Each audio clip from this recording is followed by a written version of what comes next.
Okay, guys, so this is Mr. Grimslin here. Today we're talking about Athens and Sparta, kind of the two most famous city-states from ancient Greece. So you don't have this little Venn diagram on your notes, but you'll do something similar just with a little chart that we'll do in class. But this kind of just compares Athens and Sparta. Okay, so they're both Greek city-states that are powerful. They both have the same religion and language. They both have slaves. They're both going to be trading as far as having colonies and doing that sort of thing across the Mediterranean. But whereas Sparta is all kind of about the military and training people to be strong on in terms of land warfare, Athens is more about democracy and education, reading, philosophy, music, and all that stuff. So, and then militarily, Athens would have a stronger navy, whereas Sparta would have a stronger army and kind of overall military. Athens will be associated with the Delian League, whereas democracy would be a part of the Peloponnesian League. But anyway, to get into your notes, so government in Athens moved slowly from monarchy to aristocracy to tyranny to democracy.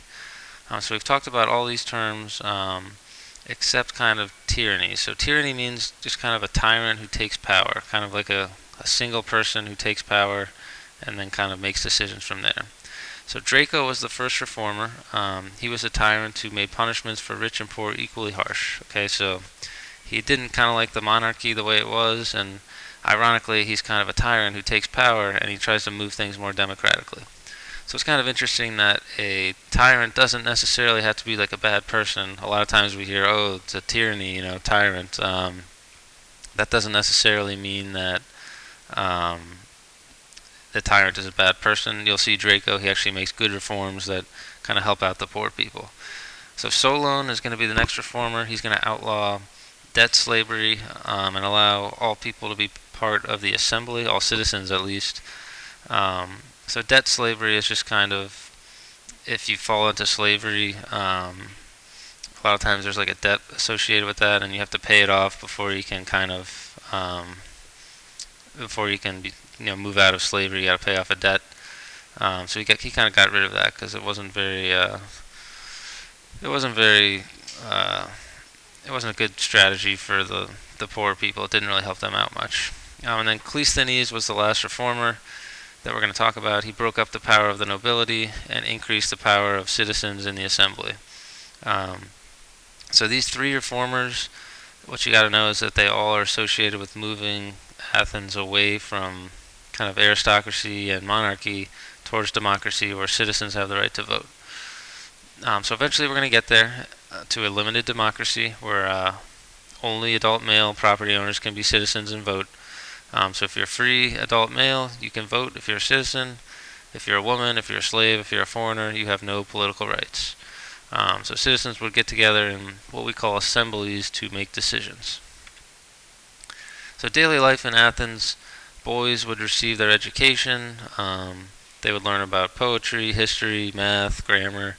They would learn logic. This is very important for public speaking because they would learn like public speaking and logic skills because they would be expected to take part in those assemblies later on, those democratic assemblies for boys. So girls are not going to attend school in Athens. They're going to stay at home and they're going to learn kind of how to rear a child and kind of how to do household stuff. So unfortunate for girls, they don't get much of an education, but that's kind of the way it is in Athens at least.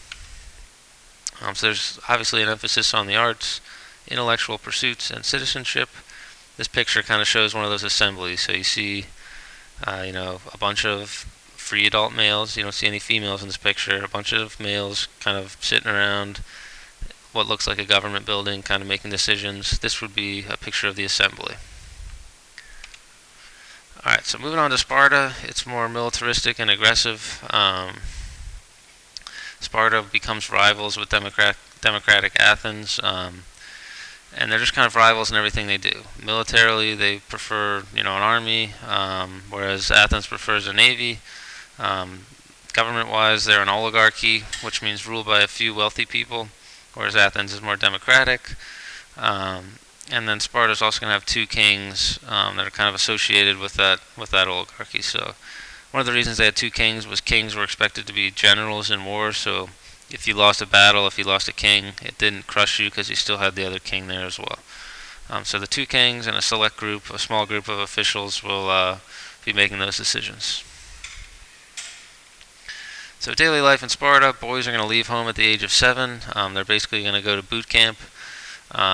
They'll basically be given a cape and a shield, and they'll be expected to kind of fend for themselves. So they learn survival instincts. They learn how to feed themselves.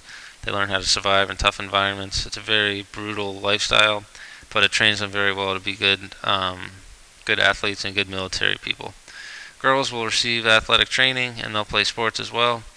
So Sparta, you'll see women have more freedoms than other city-states. And then strength and discipline are kind of the big things, more important than literature or artistic expression. So that's the key thing with Sparta. And this picture just kind of shows you the different types of governments. Oligarchy would be in Sparta. Monarchy is what started in Athens, and they slowly kind of moved towards democracy. Pericles, he's the big government guy in Athens who we'll talk about. He's their most famous leader. Democracy means that the administration is in the hands of the many and not the few, with equal justice to all. So that's kind of what for the most part, transpires in Athens with Pericles.